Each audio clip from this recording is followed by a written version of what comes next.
റോയ് വീട്ടി എന്ന സിനിമാ നിരൂപകൻ സിനിഫിലെ എന്ന ഫേസ്ബുക്ക് ഗ്രൂപ്പിൽ പങ്കുവച്ചിരിക്കുന്ന ഒരു കുറിപ്പ് ഇപ്പോൾ സിനിമാ പ്രേമികൾക്കിടയിൽ ശ്രദ്ധ നേടിയെടുക്കുകയാണ്. 1980കളുടെ രണ്ടാം പകുതിയിലും 1990കളുടെ ആദ്യ പകുതിയിലും മലയാള ചലച്ചിത്ര രംഗത്ത് അതിശക്തമായ ഒരു സെക്സ് തരംഗം നിലനിന്നിരുന്നു.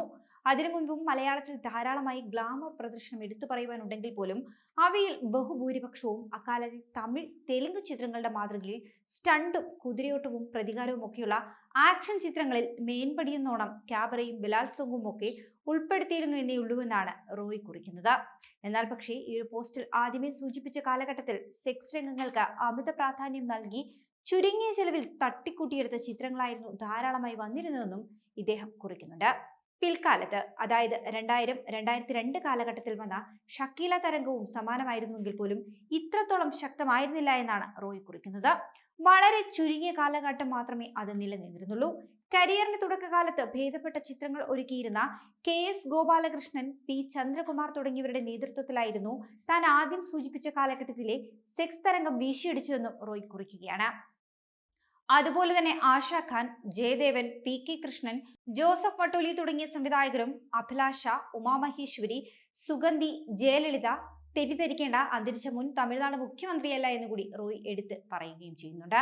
യുവശ്രീ, പ്രിയങ്ക, VIP മിനി തുടങ്ങിയ നടിമാരും ഇത്തരം ചിത്രങ്ങളുടെ നെടും തൂണുകളായി നിറഞ്ഞു നിന്നിരുന്നുവെന്നാണ് റോയ് കുറിക്കുന്നത്.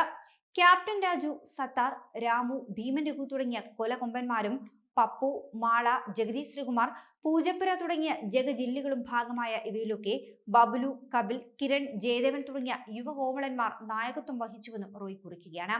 മാത്രമല്ല, പൊതുവെ നിലവാരമില്ലാത്ത ചിത്രങ്ങളായി വിലയിരുത്തുമ്പോഴും അവയിൽ ചിലതിനെങ്കിലും എടുത്തു പറയേണ്ട ചില സവിശേഷതകൾ ഉണ്ടായിരുന്നുവെന്നാണ് റോയ് കുറിക്കുന്നത്.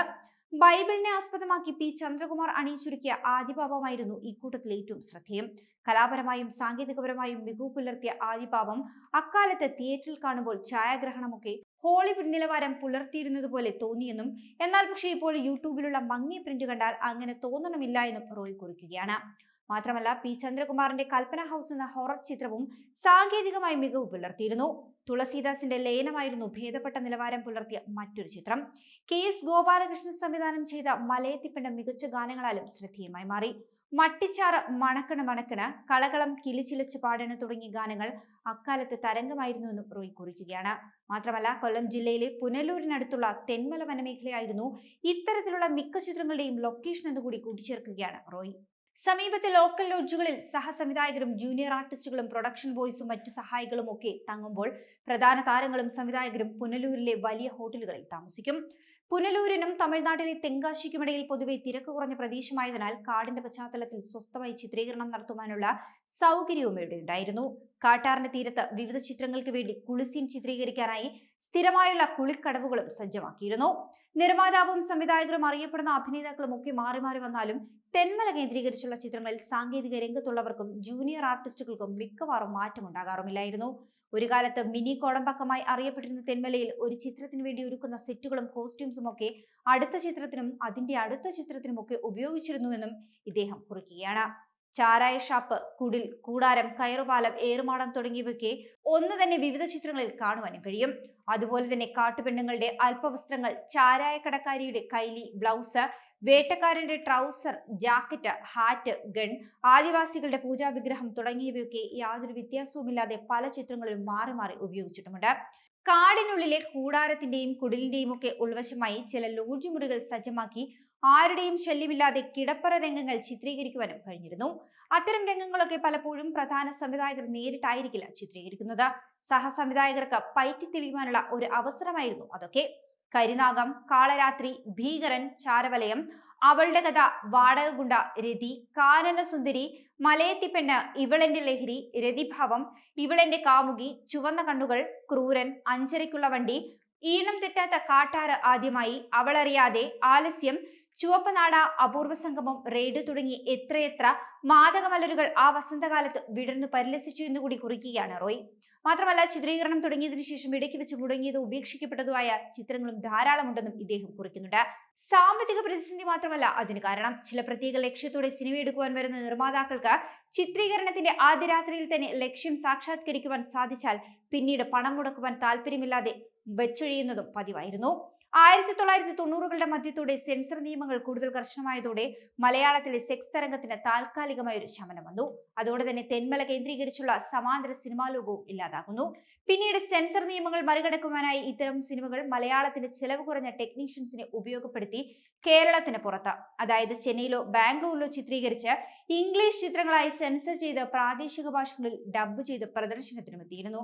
അതിനും ശേഷമുള്ള കാലഘട്ടത്തിലായിരുന്നു വിഖ്യാതമായ ഷക്കീല തരംഗം എന്ന് പറഞ്ഞുകൊണ്ടാണ് തന്റെ ഈ ഒരു കുറിപ്പ് റോയ് അവസാനിപ്പിക്കുന്നത്. അതേസമയം ഒരു കാലത്ത് മലയാള സിനിമയിൽ തരംഗമായി മാറിയ താരസുന്ദരിയാണ് ഷക്കീല. ഒരു കാലത്ത് തിയേറ്ററുകളെ അക്ഷരാർത്ഥത്തിൽ ഇളക്കിമറിച്ചവയാണ് ഷക്കീലയുടെ ചിത്രങ്ങൾ. കാലം മുന്നോട്ട് പോയപ്പോൾ ഷക്കീല സിനിമകളുടെ മാർക്കറ്റ് ഇടിഞ്ഞുവെങ്കിൽ പോലും ഷക്കീലയെ മലയാളികൾ ആരും മറക്കില്ല. സണ്ണി ചേച്ചിയെക്കാളും ഡിമാൻഡായിരുന്നു ആയ കാലത്ത് ഷക്കീലയ്ക്ക്. മാദകസുന്ദരിയായി ഷക്കീല തീർത്ത ഓളമെന്ന് ചെറുതുമായിരുന്നില്ല. 1999 അവസാനത്തിൽ ഷക്കീലയുടെ കിന്നാരത്തുമ്പികൾ എന്ന സിനിമ പുറത്തിറങ്ങുന്നു. കിന്നാരത്തുമ്പിയിൽ അഭിനയിക്കുമ്പോൾ ഷക്കീലയ്ക്ക് 23 വയസ്സായിരുന്നു പ്രായം. ഷക്കീലയുടെ കൂടെ അഭിനയിച്ച കുട്ടിക്കാകട്ടെ 17 വയസ്സും. എന്നാൽ പക്ഷേ അന്ന് കിന്നാരത്തുമ്പിയിൽ ഷക്കീലയെ 33-കാരിയായിട്ടാണ് ചിത്രീകരിച്ചത്. അന്നത്തെ ഷക്കീലയുടെ ശരീരഘടന വെച്ചിട്ടാണ് തന്നെ സ്ക്രീനിൽ 33-കാരിയാക്കിയതെന്ന് ഷക്കീല തന്നെ മുൻപ് തുറന്നു പറഞ്ഞിട്ടുണ്ട്. എന്നാൽ ഈ ചിത്രം വൻ ഹിറ്റുമായിരുന്നു. അവിടെ നിന്നൊരു സ്റ്റാർട്ടപ്പ് കിട്ടിയതോടെ പിന്നെ വെച്ചടി കയറ്റമായിരുന്നു ഷക്കീലയ്ക്ക്. എന്നാൽ പക്ഷേ ആ ഒരു സിനിമയിൽ അഭിനയിക്കുമ്പോൾ ഇത്തരം സിനിമകളെ കുറിച്ച് യാതൊരു അറിവും ഷക്കീലയ്ക്ക് ഉണ്ടായിരുന്നില്ല. ഇത്തരത്തിലുള്ള സിനിമയുടെ കഥയെക്കുറിച്ചോ അണിയറ പ്രവർത്തനങ്ങളെക്കുറിച്ചോ കാര്യമായ വിവരങ്ങളും അന്ന് ഷക്കീലയ്ക്കില്ലായിരുന്നു. കിന്നാരത്തുമ്പികളിൽ അഭിനയിച്ചതിനു ശേഷമാണ് അഡൽട്ട് ചിത്രങ്ങളിൽ കൂടുതലായി ഷക്കീല അഭിനയിച്ചു തുടങ്ങുന്നത്. അതിനുശേഷമാണ് ഇത്തരം സിനിമകൾ ഇങ്ങനെയായിരിക്കുമെന്നും എങ്ങനെയൊക്കെ ഇതിൽ അഭിനയിക്കണമെന്നും താൻ പഠിച്ചതെന്നും ഷക്കീല തുറന്നു പറഞ്ഞിട്ടുണ്ട്. അതേസമയം മലയാളത്തിൽ മാത്രമല്ല തെന്നിന്ത്യൻ സിനിമയാകെ അറിയപ്പെടുന്ന നിലയിലേക്ക് ഷക്കീല വളർന്നു വന്നു. ഷക്കീലയുടെ മേലിക്കൊഴുപ്പ് തന്നെയായിരുന്നു ഷക്കീലയെ തെന്നിന്ത്യൻ സോഫ്റ്റ് പോൺ സിനിമകളുടെ ഐക്കണാക്കി മാറ്റിയ പ്രധാന ഘടകവും. സിനിമയിൽ അഭിനയിക്കുവാൻ വേണ്ടി തന്റെ ശരീരത്തിൽ മാറ്റങ്ങളൊന്നും ഷക്കീല വരുത്തിയിട്ടുണ്ടായിരുന്നില്ല. ജന്മനാ മാദകത്വം തുളുമ്പുന്ന ശരീരമായിരുന്നു ഷക്കീലയ്ക്ക് ലഭിച്ചത്. ഈ നാട്ടിൽ വണ്ണം ഉണ്ടായതിന്റെ പേരിൽ പ്രശസ്തിയിലേക്ക് വന്നവരിൽ ഒരാൾ താൻ തന്നെയായിരിക്കുമെന്നും അങ്ങനെ ഒരു അംഗീകാരം ഷക്കീലയ്ക്കുള്ളതാണ്, അതിനുവേണ്ടി താൻ വേറെയൊന്നും ചെയ്തിട്ടല്ല ഇങ്ങനെയുണ്ടായതെന്നും നടി ഷക്കീല തന്നെ തുറന്നു പറഞ്ഞിട്ടുമുണ്ട്. ഷക്കീലയുടെ സിനിമകളെ പറ്റി പറയുകയാണെങ്കിൽ ഷക്കീല സിനിമയിലെ ഹീറോയും ഹീറോയിനും ഒക്കെ ഷക്കീല തന്നെയാണ്. അന്ന് സിനിമയിൽ തന്റെ ഒരു ദിവസം മതി അവർക്ക് ആ സിനിമ വിൽക്കുവാൻ എന്ന് വരെ ഷക്കീല പറഞ്ഞിട്ടുണ്ട്. തന്നോട് ആരെങ്കിലും മോശമായി പെരുമാറിയാൽ താൻ അവനോട് പോടാ ഡേറ്റില്ല എന്ന് പറയും. അതുകൊണ്ട് തന്നെ ആരും അങ്ങനെ തന്നെ സമീപിക്കാറില്ല എന്നും ഷക്കീല പറഞ്ഞിട്ടുണ്ട്. അന്ന് തന്നെ ഡേറ്റ് കിട്ടാൻ വേണ്ടി പ്രതിഫലം ഇരട്ടിയാക്കുന്നവരും ഉണ്ടായിരുന്നുവെന്നും ഡേറ്റ് തരാനില്ല 10 ദിവസത്തിന് ശേഷം ആകട്ടെ എന്ന് പറഞ്ഞാൽ ഇന്ന് 3 ലക്ഷത്തിന്റെ ഷൂട്ടാണെങ്കിൽ അവരത് 6 ലക്ഷമായി തരാമെന്ന് പറയും. അങ്ങനെ അവർ തന്നെ തനിക്ക് തരാനുള്ള പൈസ ഇരട്ടിയാക്കും. പൈസ തന്നെയായിരുന്നു തനിക്ക് പ്രധാനമെന്നും ഷക്കീല തുറന്നു പറഞ്ഞിട്ടുണ്ട്. അതുപോലെ തന്നെ താൻ അഭിനയിച്ച സോഫ്റ്റ് പോൺ സിനിമകൾ കാണുവാൻ എത്തുന്ന പ്രേക്ഷകരെ പറ്റിയും ഷക്കീല തുറന്നു സംസാരിച്ചിട്ടുണ്ട്. 17-കാരനും 60-കാരനും ഒക്കെ ഷക്കീലയുടെ ശരീരം കാണാൻ വേണ്ടിയാണ് അന്ന് തിയേറ്ററുകളിലേക്ക് വന്നതെന്ന് പറയാൻ കഴിയില്ല. കാരണം എന്തെന്നാൽ രേഷ്മ, മരിയ തുടങ്ങിയ മറ്റു നടിമാരും അക്കാലത്തുണ്ടായിരുന്നു. അവരെ കാണുവാനും ആളുകൾ വന്നിട്ടുണ്ടാകും. അതുകൊണ്ട് തന്നെ ഷക്കീലയെ മാത്രം കാണാൻ എന്ന് പറയുവാൻ പറ്റില്ല എന്നാണ് നടിയെന്ന് പറഞ്ഞത്. അതേസമയം സൂപ്പർ സ്റ്റാർ സിനിമകൾക്ക് പോലും ഷക്കീല ചിത്രങ്ങളുമായി മത്സരിക്കുവാൻ പറ്റാത്ത ഒരു സമയമുണ്ടായിരുന്നു. സിനിമകൾ തുടരെ പരാജയപ്പെട്ട മലയാള സിനിമാ ലോകം സാമ്പത്തികമായി മോശം അവസ്ഥയിൽ നിൽക്കവെയാണ് നിർമ്മാതാക്കൾക്ക് ഷക്കീല ഒരു രക്ഷയായി മാറുന്നത്. അതോടെ തന്നെ ഷക്കീലയെ വെച്ച് സിനിമകൾ ചെയ്ത് സാമ്പത്തിക നഷ്ടം നികത്തുവാൻ പല നിർമ്മാതാക്കൾക്ക് കഴിഞ്ഞിട്ടുമുണ്ട്. എന്നാൽ പക്ഷേ ഒരു ഘട്ടത്തിൽ ഷക്കീല സിനിമകളുടെ തരംഗം അവസാനിക്കുകയായിരുന്നു.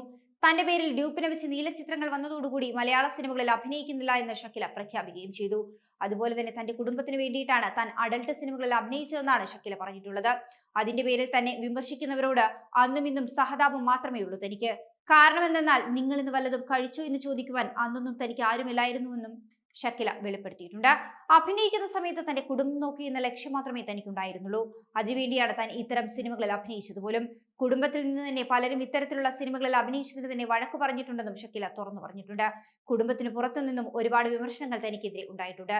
എന്നാൽ പക്ഷേ താൻ അവരോടെല്ലാം ചോദിച്ചത് ഒരൊറ്റ ചോദ്യം മാത്രമായിരുന്നു, തന്റെ കുടുംബത്തിന് ഭക്ഷണം നിങ്ങൾ കൊടുക്കുമോ എന്ന്. അതേസമയം ഷക്കീല കേരളത്തിലെ തിരുവനന്തപുരത്തുകാരിയാണെന്നും അതല്ല തൃശ്ശൂരുകാരിയാണെന്നും പലരും പറയാറുണ്ട്. അതുപോലെ തന്നെ ആന്ധ്രാപ്രദേശിലെ നെല്ലൂരിൽ നിന്നുള്ളവരാണ് ഷക്കീലയും കുടുംബമെന്നും കുറച്ചുപേർ അവകാശപ്പെടുന്നു. എന്നാൽ പക്ഷേ താൻ പക്വതയുള്ള ഒരു ചെന്നൈ പെൺകുട്ടിയാണെന്നാണ് ഷക്കീല തന്നെ മുൻപ് പറഞ്ഞിട്ടുള്ളത്. താൻ ജനിച്ചതും വളർന്നതും ചെന്നൈയിലെ കോടമ്പാക്കത്താണ്. അമ്മയുടെ സ്വദേശം നെല്ലൂർ ആയതിനാൽ തനിക്ക് തെലുങ്കും അറിയാമെന്നും ഷക്കീല പറഞ്ഞിരുന്നു. അതേസമയം ഷക്കീലയെ സിനിമാ രംഗത്ത് ഏറെക്കാലം കണ്ടിരുന്നില്ല. എന്നാൽ നീലച്ചിത്രങ്ങളിലെ നായിക എന്ന പേരിൽ നിന്ന് മാറി ഷക്കീല ഇന്ന് ഏവർക്കും സ്വീകാര്യയാണ്. ഒരു കാലത്ത് ബി ഗ്രേഡ് സിനിമകളിലെ അഭിനേത്രി എന്ന നിലയിൽ ഷക്കീല പരിഹസിക്കപ്പെട്ടിരുന്നുവെങ്കിലും ഇന്ന് വളരെ ബോൾഡായ നടിമാരിൽ ഒരാൾ കൂടിയാണ് ഷക്കീല. ഒരു ഇടവേളയ്ക്ക് ശേഷം അഭിനയത്തിൽ സജീവമായി മാറിയിരിക്കുകയാണ് ഷക്കീല.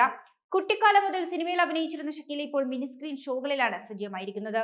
ഇപ്പോൾ മലയാളം ടെലിവിഷൻ രംഗത്തെ നിറസാന്നിധ്യമായി മാറുകയാണ് ഷക്കീല. മലയാളത്തിലെ ടെലിവിഷൻ ചാനൽ പരമ്പരയായ സൂസുവിലൂടെയാണ് ഷക്കീല അഭിനയത്തിലേക്ക് തിരിച്ചു വന്നത്. ചില യൂട്യൂബ് അഭിമുഖങ്ങളിൽ അവതാരകയായിട്ടും നടി പങ്കെടുക്കുന്നുണ്ട്. അതേസമയം ഒരു കാലത്ത് മാദക നടിയായി തിളങ്ങിയ ഷക്കീലയുടെ ചിത്രങ്ങൾ ഒരു സമയത്ത് വൻ സാമ്പത്തിക നേട്ടം നൽകിയവയായിരുന്നു. ഇന്ന് തമിഴ് റിയാലിറ്റി ഷോകളിലൂടെയും അഭിമുഖങ്ങളിലൂടെയുമാണ് ഷക്കീല ജനപ്രീതി നേടിയെടുക്കുന്നത്. കൂടുതൽ വാർത്തകൾക്കായി B4 Blaze ഫോളോ ചെയ്യൂ, സബ്സ്ക്രൈബ് ചെയ്യൂ.